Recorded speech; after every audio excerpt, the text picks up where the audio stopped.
দর্শক 24 ভয়েসের পক্ষ থেকে স্বাগত জানাচ্ছি আমি আব্দুর রহমান হিরা। আজকে 19শে নভেম্বর বিশ্ব সাংবাদিক দিবস। এই দিবসটি সারা বিশ্বে কেন পালিত হয়, আজকে আমরা এই দিবসের তাৎপর্য জেনে নিব সিলেটের কয়েকজন সাংবাদিকের কাছ থেকে, এবং এই দিবসের প্রাক্কালে কী ভাবছেন সিলেটের সাংবাদিকরা আমরা তাও জানব। আপনারা 24 ভয়েসের সাথে থাকুন। দর্শক, এই দিবসটি নিয়ে প্রথমেই আমরা কথা বলছি সাংবাদিক ফয়সাল আলম সাহেব এবং দৈনিক শুভ প্রতিদিনের নির্বাহী সম্পাদক, ওনার কাছ থেকে আর আমরা বিস্তারিত জানার চেষ্টা করব। আপনি যদি এই দিবসটি নিয়ে বিস্তারিত আমাদেরকে বলেন। ধন্যবাদ 24 ভয়েসকে, ধন্যবাদ আব্দুর রহমান হীরা ভাই।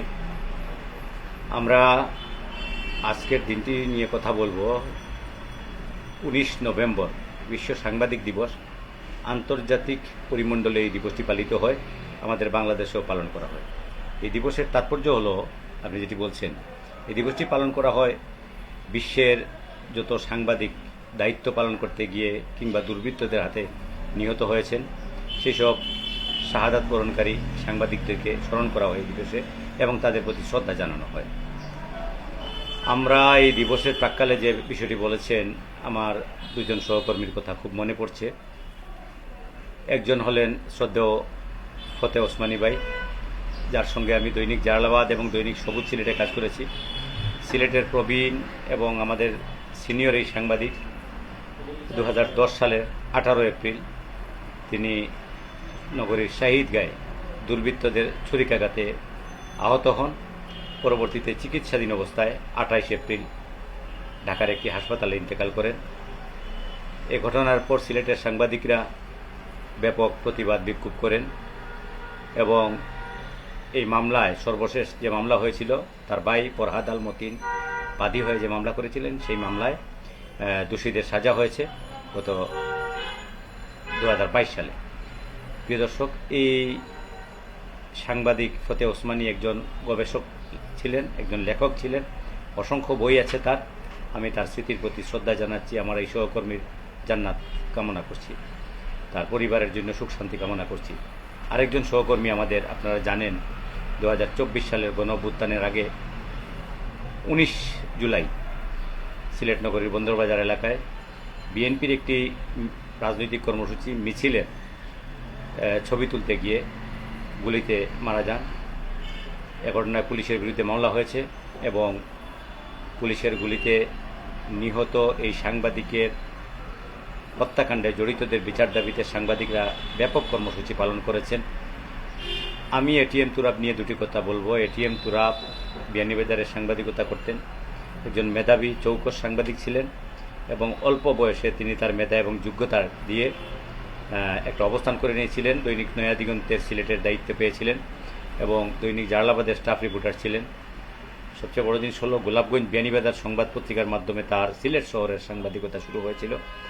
আমি সেই পত্রিকার উপসম্পাদক ছিলাম। আজকের এই দিনে তার স্মৃতির প্রতি, তার কর্মের প্রতি গভীর শ্রদ্ধা জানাচ্ছি, তার আত্মার মাগফেরাত কামনা করছি এবং তার হত্যাকাণ্ডে জড়িত যারা প্রকৃত দোষীদের বিচার দাবি করছি।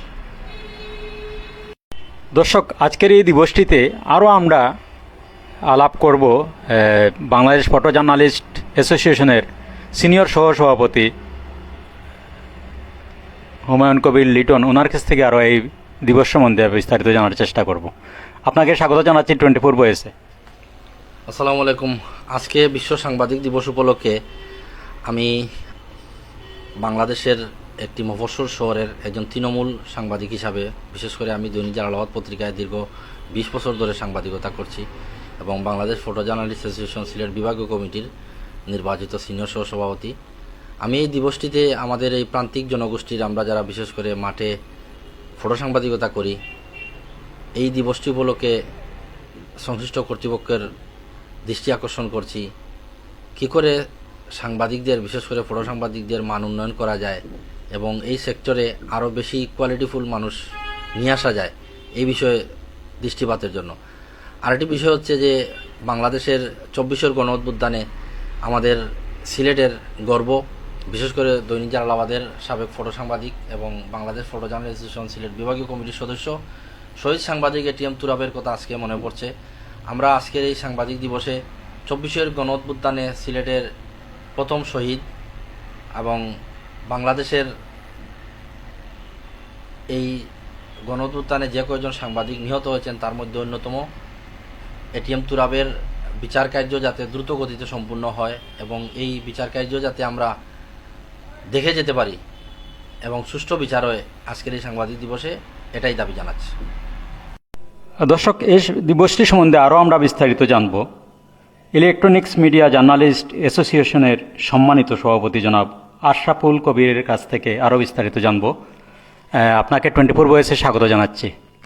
ধন্যবাদ আপনাকে। আজকে বিশ্ব সাংবাদিক দিবস, আপনি সিলেটের সাংবাদিক সমাজের নেতৃত্ব দিচ্ছেন, এই দিবসটির প্রাক্কালে আপনার অনুভূতি জানতে চাই।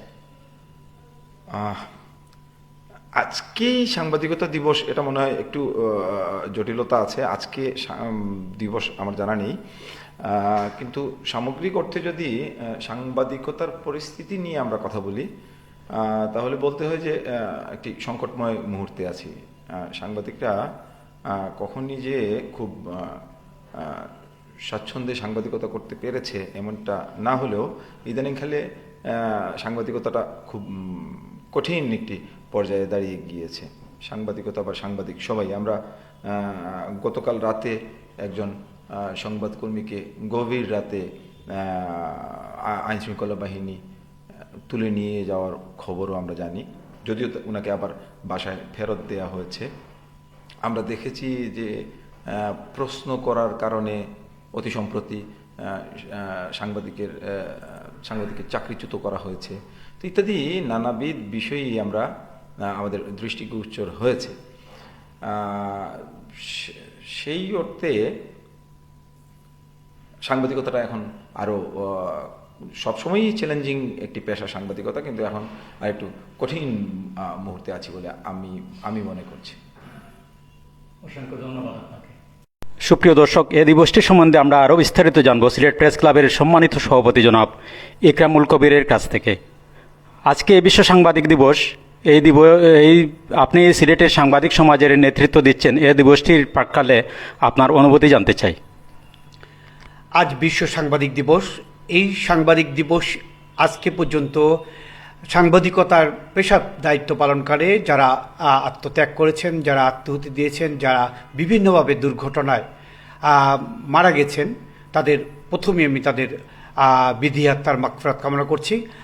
আসলে আজকে সাংবাদিক জগৎটা একটি অনেক ব্যাপ্তি পেয়েছে, বিশেষ করে বিশ্বের সাথে তাল মিলিয়ে বাংলাদেশের সাংবাদিকতা এখন উচ্চমানে চলে গিয়েছে এবং এই সাংবাদিকতাকে উচ্চমানে পৌঁছে দেওয়ার জন্য বিভিন্নভাবে বিভিন্ন জনে কাজ করেছেন এবং বিশেষ করে বিশ্বের সাথে তাল মিলিয়ে CNN, BBC সহ বিশ্বের সাথে তাল মিলিয়ে বাংলাদেশের সাংবাদিকতাকে যাতে করে আরেকটু সেই পর্যায়ে নিয়ে যায়, বিশ্বমানের পর্যায়ে নিয়ে যাওয়া যায়, সেই বিষয়টি মাথায় রেখে বিভিন্ন স্তরের আমাদের যারা বয়োজ্যেষ্ঠ আছেন, যারা দীর্ঘদিন থেকে কাজ করছেন, তারা বোঝা যায় বা বলা যায় একটি সফলতা পেয়েছে বাংলাদেশের সাংবাদিকতা। এবং এই সাংবাদিকতার বাংলাদেশে যারা আমরা সাংবাদিকতা করছি, বাংলাদেশের সাংবাদিকরা এখন বিশ্বমানের সাংবাদিক হিসাবে অনেকজনই স্বীকৃতি পেয়েছে এবং বিশ্বমানের সাংবাদিকতা যে গুণাবলী আছে তা বাংলাদেশে যারা আমরা সাংবাদিকতা করি তাদের অনেকের মাঝেই আছে। আমি মনে করি এই সাংবাদিকতা আগামী দিনগুলোতে আরও সমৃদ্ধি পাবে, আরও উত্তরোত্তর ব্যাপ্তি লাভ করবে এবং বিস্তৃতি পাবে এবং বিশ্বের সাথে তাল মিলিয়ে আরও এক ধাপ এগিয়ে যাবে, এই কামনা করছি আমি এই বিশ্ব সাংবাদিকতা দিবসে। অসংখ্য ধন্যবাদ আপনাকে। দর্শক, সারা বিশ্বে যেসব সাংবাদিকরা পেশাগত দায়িত্ব পালন করতে গিয়ে জীবন দিয়েছেন তাদের প্রতি শ্রদ্ধা জানিয়ে আজকে আমার এই প্রতিবেদনটি শেষ করছি। সবাই ভালো থাকুন, সুস্থ থাকুন, নিরাপদে থাকুন। আল্লাহ হাফেজ।